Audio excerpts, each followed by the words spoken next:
Baik, Assalamualaikum warahmatullahi wabarakatuh. Kami dari kelompok 1 kelas SIB angkatan 2022 akan menjelaskan mengenai rancangan aplikasi Driver Planner untuk memenuhi tugas ujian tengah semester mata kuliah rancangan perangkat lunak.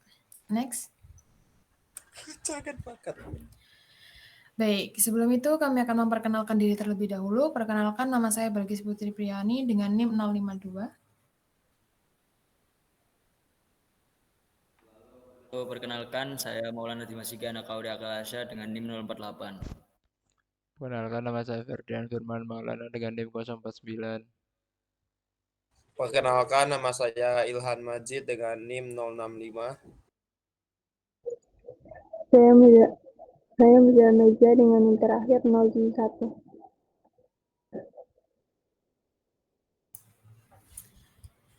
Baik, pokok pembahasan kita pada kali ini terdapat 6 pokok pembahasan. Yang pertama, rancangan aplikasi, Agile Development, penerapan teknik analisis kebutuhan, implementasi pemodelan sistem, dan perencanaan database, serta implementasi aplikasi. Next. Untuk pembahasan yang pertama yaitu rancangan aplikasi, di mana Travel Planner ini dirancang untuk semua kalangan dari penggemar petualangan hingga pasangan, keluarga, dan pebisnis, dan wisatawan yang mencari pengalaman budaya. Travel Planner memberikan solusi yang intuitif dan terintegrasi untuk merencanakan perjalanan yang sesuai dengan preferensi pengguna, menjadikan perjalanan pengguna lebih mudah, efisien, dan tak terlupakan.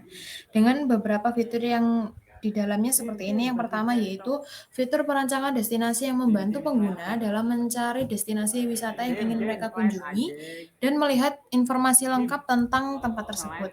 Fitur yang kedua yaitu pencarian penginapan yang memungkinkan pengguna untuk menemukan penginapan yang dibutuhkan pengguna. Fitur yang ketiga yaitu pencarian akomodasi seperti rental mobil, tiket kereta, dan tiket pesawat yang menunjang perjalanan pengguna. Fitur yang keempat yaitu reservasi restoran yang membantu pengguna untuk menemukan restoran yang menunjang perjalanan pengguna.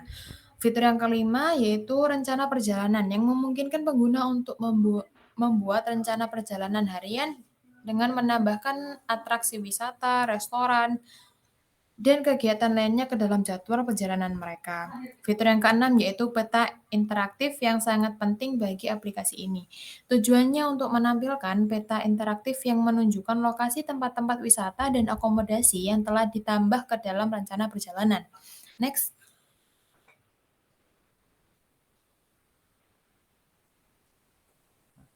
Selanjutnya yaitu pembahas mengenai Agile Development. Pada tahap pembuatan daftar tugas produk backlog, penentuan fitur, dan fitur backlog dilakukan berdasarkan prioritas yang ditetapkan oleh pemilik produk atau produk owner.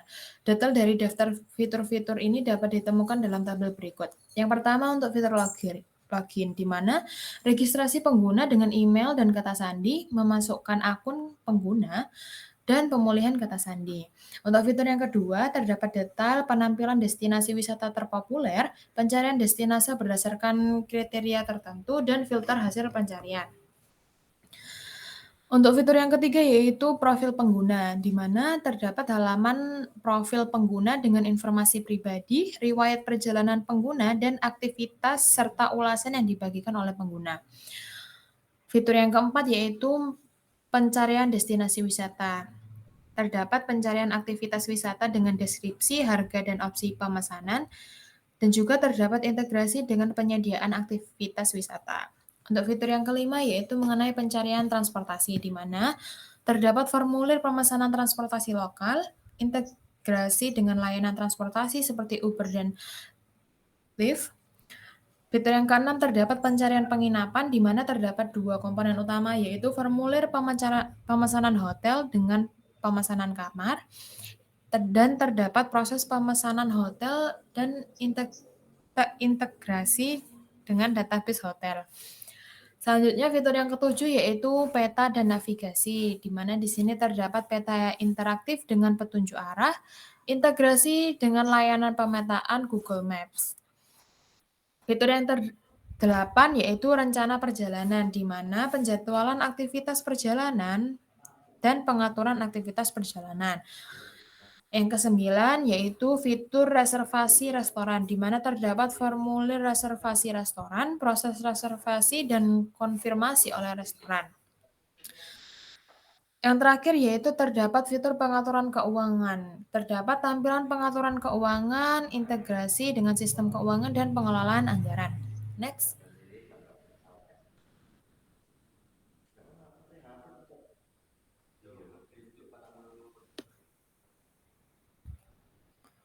Selanjutnya yaitu terdapat sprint. Pada tahap pembuatan daftar tugas produk atau backlog, penentuan fitur-fitur dalam backlog dilakukan berdasarkan prioritas yang ditetapkan oleh pemilik produk atau produk owner.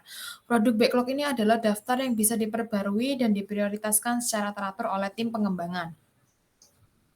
Prioritas akan ditentukan oleh pemangku kepentingan dan kebutuhan bisnis yang berubah seiring waktu. Pekerjaan akan diambil oleh produk backlog untuk dimasukkan ke dalam sprint berdasarkan prioritas dan kemampuan tim. Detail dalam fitur-fitur ini dapat ditemukan dalam tabel berikut. Yang pertama yaitu terdapat sprint untuk membuat login dan halaman beranda, di mana terdapat beberapa task. Yang pertama yaitu task plan, yaitu berisikan identifikasi kebutuhan pengguna untuk halaman login dan logout, rencana awal untuk sprint. Selanjutnya terdapat desain, di mana di sini terdapat perancangan UI untuk halaman login dan logout. Membuat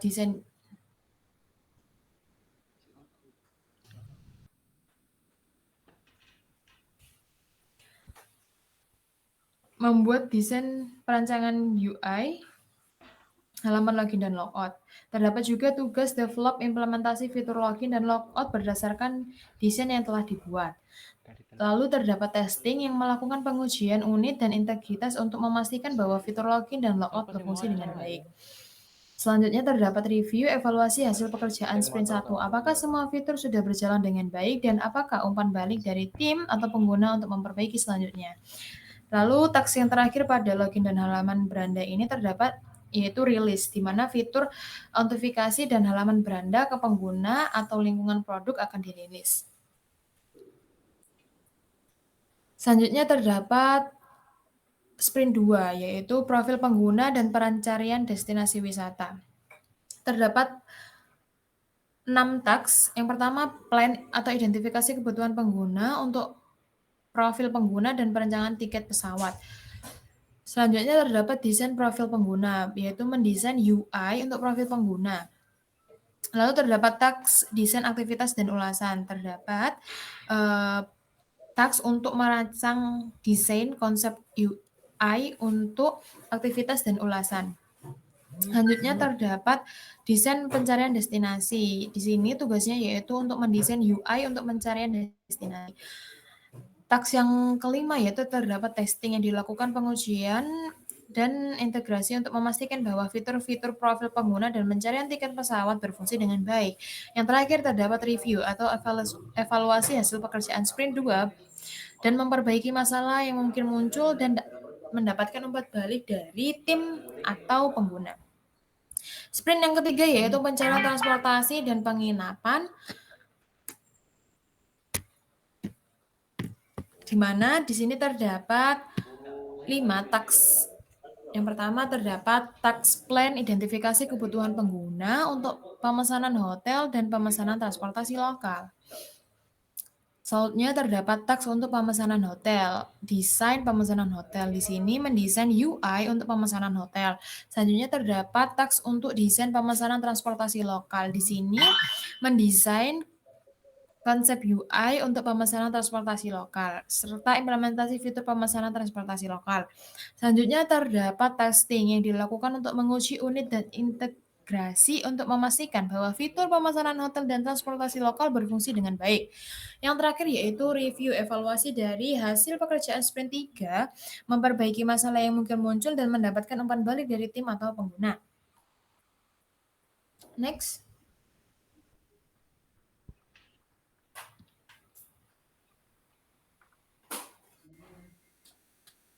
Baik. Selanjutnya yaitu rencana perjalanan, sprint yang keempat. Di sini terdapat 5 5 task. Yang pertama terdapat plan atau identifikasi kebutuhan pengguna untuk rencana perjalanan, reservasi restoran, dan konversi mata uang. Di sini terdapat desain rencana perjalanan untuk mendesain UI rencana perjalanan dengan menjadwalkan aktivitas dan pengaturan pengingat. Di sini juga terdapat desain UI untuk reservasi restoran. Terdapat juga testing untuk melakukan pengujian unit dan integrasi untuk memastikan bahwa fitur-fitur rencana perjalanan, reservasi restoran, dan konversi mata uang berfungsi dengan baik. Yang terakhir terdapat review atau evaluasi hasil pekerjaan sprint 4, ganti memperbaiki personil. masalah yang mungkin muncul dan mendapatkan umpan balik dari tim atau pengguna. Untuk selanjutnya terdapat sprint 5 yang berisikan peta atau navigasi, pengingat perjalanan, dan pengaturan keuangan. Di sini terdapat plan identifikasi kebutuhan pengguna untuk mengingat perjalanan, pengaturan keuangan, dan penyempurnaan. Di sini juga terdapat desain pengingat perjalanan, desain UI untuk membuat pengingat perjalanan dengan opsi pengaturan pengingat. Di sini juga terdapat desain peta navigasi atau desain UI untuk peta navigasi, implementasi fitur peta dan navigasi. Di sini juga terdapat testing untuk melakukan pengujian unit dan integrasi untuk memastikan bahwa fitur pencarian destinasi, perencanaan aktivitas wisata, dan peta navigasi berfungsi dengan baik. Yang terakhir yaitu review, evaluasi hasil pekerjaan sprint 4, perbaiki masalah yang mungkin muncul dan mendapatkan umpan balik dari tim atau pengguna. Selanjutnya, untuk sprint yang terakhir atau sprint 6, di sini berisikan evaluasi yang terdapat 3 tugas saja, yaitu plan identifikasi masalah untuk penyempurnaan secara keseluruhan, prototipe dan evaluasi untuk membuat prototipe UI, pengaturan keuangan, evaluasi prototipe secara keseluruhan, dan identifikasi area untuk penyempurnaan. Dan yang terakhir terdapat testing, yaitu melakukan pengujian unit dan integrasi untuk memastikan bahwa fitur-fitur berfungsi dengan baik. Next. Baik, untuk slide selanjutnya akan dijelaskan oleh teman saya.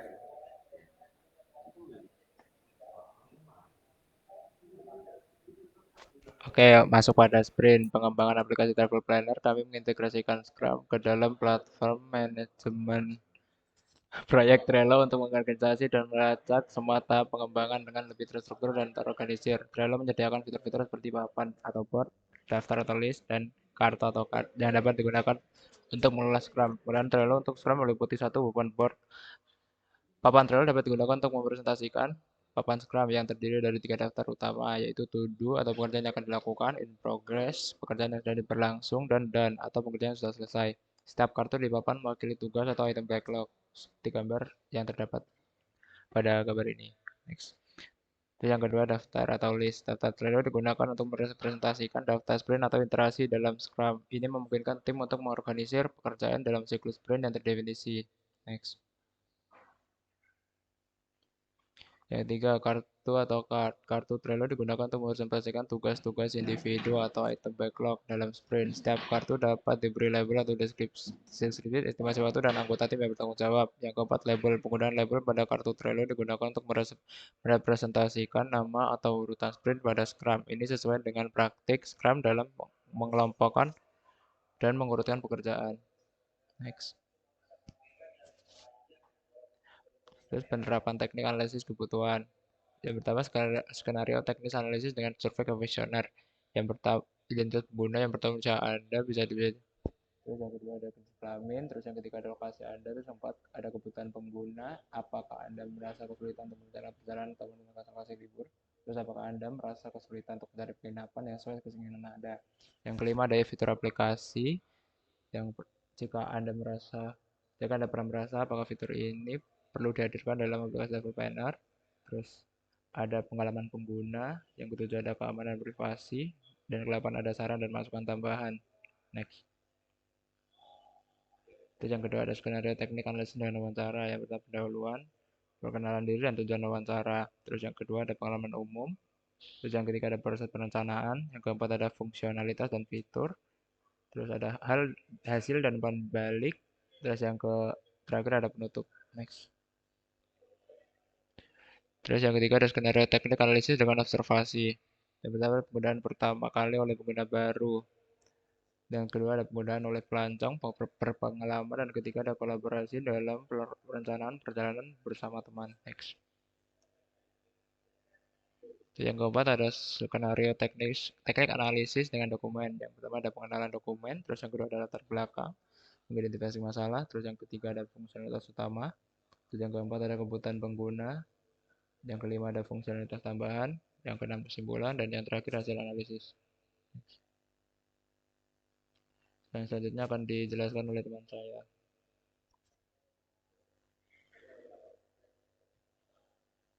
Dim.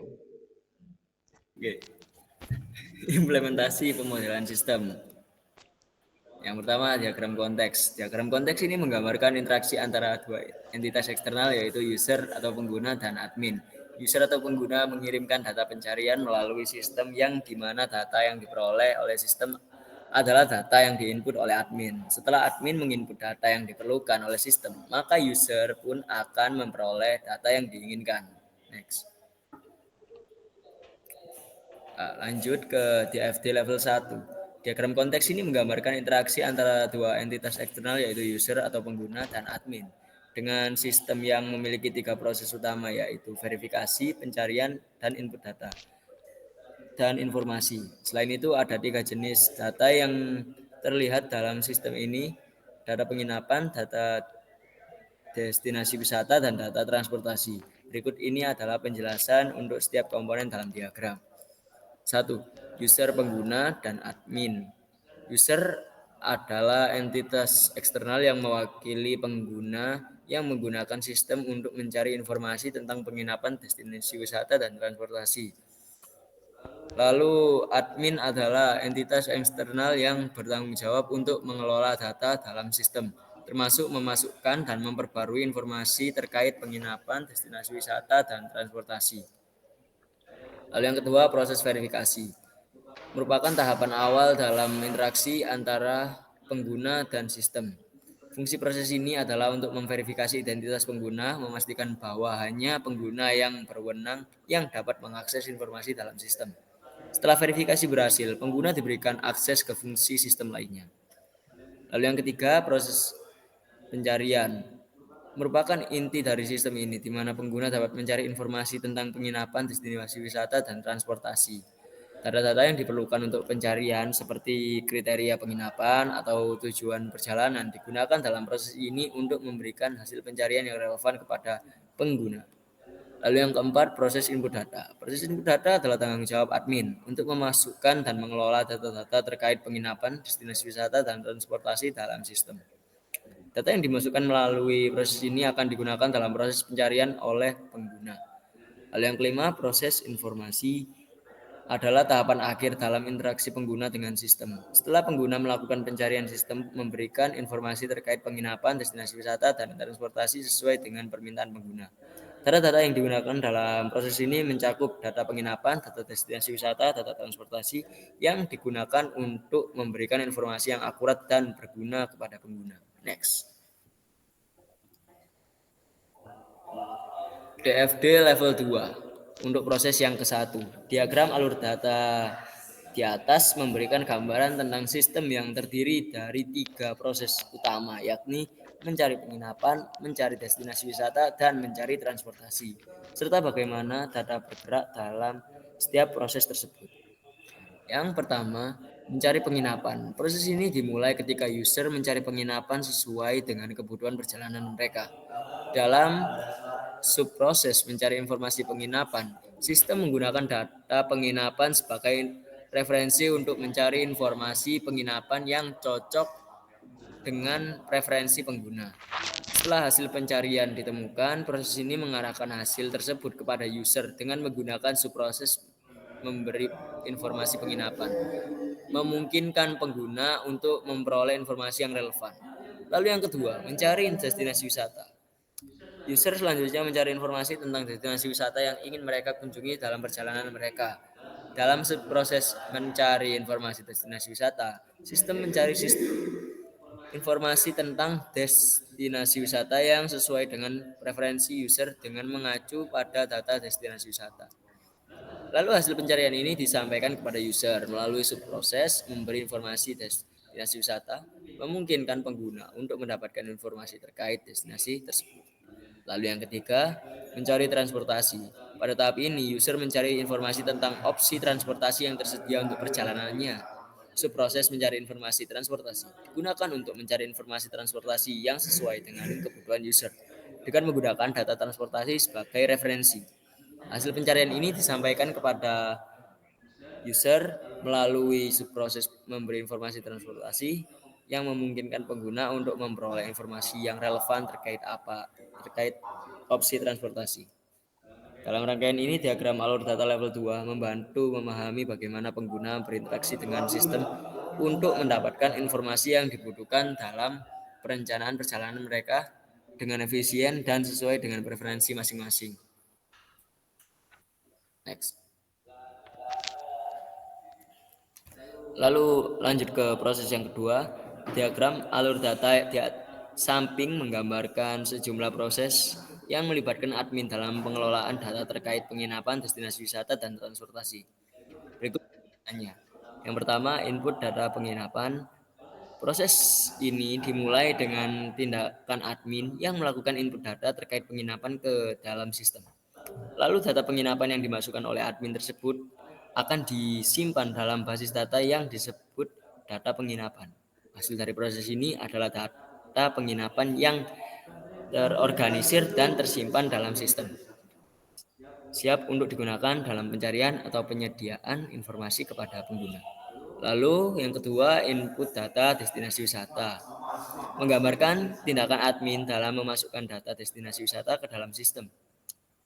Data destinasi wisata yang dimasukkan oleh admin akan disimpan dalam basis data yang mungkin disebut data destinasi wisata. Data ini akan berguna untuk memberikan informasi tentang destinasi wisata kepada pengguna melalui sistem. Lalu yang ketiga, input data transportasi. Melibatkan admin yang melakukan input data transportasi ke dalam sistem. Data transportasi yang dimasukkan oleh admin akan disimpan dalam basis data yang mungkin disebut data transportasi. Data ini akan digunakan untuk memberikan informasi tentang opsi transportasi kepada pengguna. Lalu proses ketiga, diagram alur di samping menggambarkan bagaimana informasi penginapan, destinasi wisata, dan transportasi mengalir dalam sistem, serta bagaimana admin dan pengguna atau user berinteraksi dengan sistem untuk mendapatkan informasi yang mereka butuhkan. Berikut adalah penjelasannya. Yang pertama, informasi penginapan. Proses ini dimulai ketika admin mendapatkan data penginapan dari sistem. Setelah admin mendapatkan data tersebut, sistem juga memberikan informasi penginapan kepada user. Lalu informasi penginapan ini memanfaatkan data yang tersedia dalam sistem dan diberikan kepada pengguna melalui proses informasi penginapan. Lalu yang kedua, informasi destinasi wisata. Data destinasi wisata tersedia dalam data destinasi wisata. Pengguna atau user dapat mengakses informasi tentang destinasi wisata dari sistem melalui proses informasi destinasi wisata yang mengambil data dari data destinasi wisata. Lalu yang ketiga, informasi transportasi. Melibatkan pengguna atau user yang mencari informasi tentang transportasi. Informasi tersebut termasuk destinasi transportasi tersedia dalam data transportasi. Pengguna meminta informasi transportasi melalui proses informasi transportasi yang mengambil data dari data transportasi dan memberikannya kepada pengguna. Next. Ganti tim. Berikutnya akan dilanjutkan oleh rekan saya.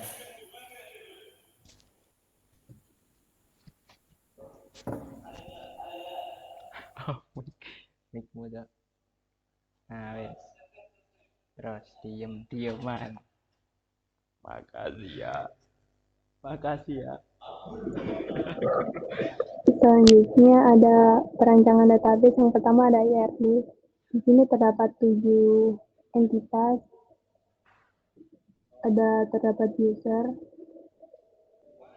penginapan, transportasi, destinasi wisata, reservasi restoran, dan atribut tertera pada gambar. Next. Lalu ada CDM, terdapat 7 entitas juga. Ada transportasi, user, penginapan, pengaturan keuangan, rencana perjalanan, restoran, destinasi wisata. Next. Lalu ada PDM, juga terdapat 7 entitas, yaitu transportasi, penginapan, rencana perjalanan, destinasi wisata, restoran, user atau pengguna, dan pengaturan keuangan, dan masing-masing atribut tertera pada gambar. Next. Implementasi aplikasi yang pertama, tampilan awal aplikasi. Ketika pengguna menggunakan aplikasi, mereka akan langsung melihat tampilan awal aplikasi ini. Tulisan ini memberikan gambaran singkat tentang kemudahan yang akan ditemukan dalam mencari kendaraan, destinasi wisata, dan akomodasi. Next. Halaman login ini, pengguna akan segera melihat formulir login ketika telah melewati tampilan awal aplikasi ini. Di bagian tengah layar, terdapat formulir login yang memungkinkan pengguna untuk langsung memasukkan nama depan, nama belakang, email, dan kata sandi mereka. Jika pengguna belum memiliki akun, mereka dapat langsung mendaftar dengan menekan tombol mendaftar yang tersedia di bawah formulir login. Jika mereka sudah memiliki akun, mereka hanya perlu menekan tombol masuk dan memasukkan email dan kata sandi yang sesuai. Next. Pada halaman beranda, ini didesain untuk memberikan pengguna akses cepat dan mudah ke berbagai layanan. Kami yakin menu untuk menemukan penginapan, kendaraan, dan destinasi wisata yang sesuai dengan kebutuhan pengguna. Next. Pada destinasi wisata ini, menu ini memudahkan pengguna mencari destinasi wisata yang ingin pengguna kunjungi. Pada halaman pertama, pengguna memilih destinasi tujuan yang akan dituju. Setelah itu, aplikasi menampilkan wisata terpopuler dalam destinasi tujuan yang dipilih. Kemudian, pengguna dapat memilih wisata yang telah ditampilkan aplikasi. Setelah memilih salah satu wisata yang akan dituju dalam halaman sebelumnya, aplikasi akan menampilkan deskripsi singkat mengenai wisata tersebut, harga tiket, jenis wisata, jam buka dan tutup. Dalam halaman ini terdapat juga opsi rute yang menampilkan rute perjalanan dari lokasi Anda ke lokasi tujuan melalui Google Maps. Akomodasi menuju pada halaman akomodasi pada aplikasi ini dan gambar menuju gambar terkait tempat wisata yang dipilih melalui Google. Next. Lalu pada pencarian penginapan, menu ini memungkinkan pengguna mencari penginapan sesuai dengan preferensi pengguna. Pengguna dapat memasukkan tanggal check-in dan check-out, lokasi, jumlah tamu, serta preferensi lainnya. Setelah itu, pengguna akan melihat daftar penginapan yang sesuai dengan kriteria Anda. Next.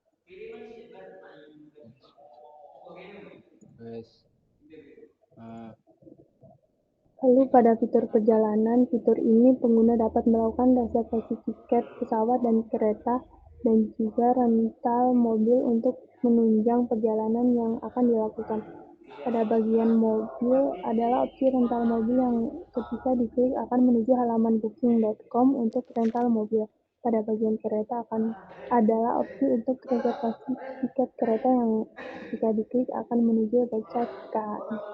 Pada bagian pesawat sama dengan bagian mobil, yakni menuju halaman booking.com untuk melakukan reservasi tiket pesawat.